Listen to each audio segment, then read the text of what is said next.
एक पैर नृत्य की मुद्रा में है जो कि बता रहा है कि जीवन स्वीकारने योग्य है, और एक पैर जहां वो अपस्मार को दबा कर रखे हैं, वो इस बात का सूचक है कि तुम यह सोच लोगे जीवन में कि तुम अपने जीवन के समस्त तमस को समाप्त कर लोगे। असंभव है। तमस को सिर्फ और सिर्फ नियंत्रित किया जा सकता है। काम क्रोध लोभ मोह को नियंत्रित किया जा सकता है। उसे नियंत्रित करके अपने जीवन की गतिशीलता को पहचानो, अपने जीवन के को का जो नृत्य है उस नृत्य में शामिल हो जाओ। लेकिन हो सकता है एक कोने में कहीं पर काम करो लोह मोह धड़कता रहेगा, वो कभी समाप्त होने वाली चीज है ही नहीं। आप कहेंगे क्यों समाप्त होने वाली चीज नहीं है? हम सब जो शैव हैं वो मस्तक पे 3 रेखाएं खींचते हैं। सत रज तम, ये त्रिपुंड के रूप में होता है। इसका मतलब तमोगुण को भी स्वीकारना पड़ेगा। यदि आपके भीतर काम वासना है, आपके भीतर लोभ है, आपके भीतर क्रोध है, आपके भीतर ईर्ष्या है, पूर्ण रूपेण मेरे भीतर से समाप्त हो जाए तो असंभव है, क्योंकि यह प्रकृति की त्रिगुणात्मक स्थिति में से एक स्थिति है। तो प्रभु कहते हैं कि उस माया के द्वारा बनाया गया जो तमस है, इस तमस को समाप्त नहीं कर सकते तुम। इस तमस को सिर्फ अपने एक पैरों के नीचे नियंत्रित कर सकते हो।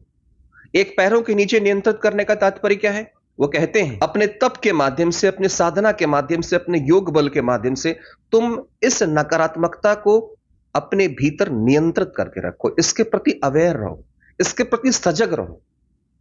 क्योंकि जब प्रभु नृत्य की मुद्रा में है तो उस वक्त उनके भीतर सजगता दृष्टिगोचर हो रहा है, अवेयरनेस दृष्टिगोचर हो रहा है। क्रोध आ रहा है मगर क्रोध नहीं करना है। वासनाएं भड़क रही है परंतु इस वासनाओं को नियंत्रित रखना है। लालच उत्पन्न हो रहा है, वो सजग है।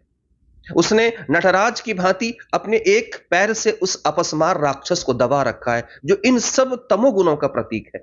ठीक उसी प्रकार से अब आपके भीतर की जो सजगता है वह नटराज का दाहिना पैर है, और वह भीतर की नकारात्मकता को दबा कर रखा है। नहीं, इससे बाहर मत निकलने, ये कभी खत्म नहीं होगा।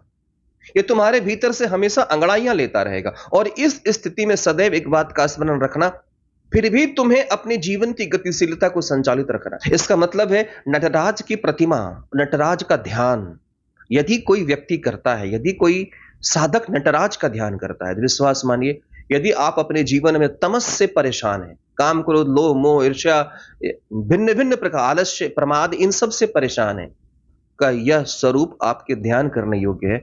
आप इसका ध्यान करिए, और जब आप इसका ध्यान करेंगे ना तो प्रभु यह समझाएंगे कभी तुम इसे समाप्त नहीं कर सकते, तुम्हारी एक कोने में धड़कता रहेगा, हमेशा इसकी सुगबुगाहट बनी रहेगी।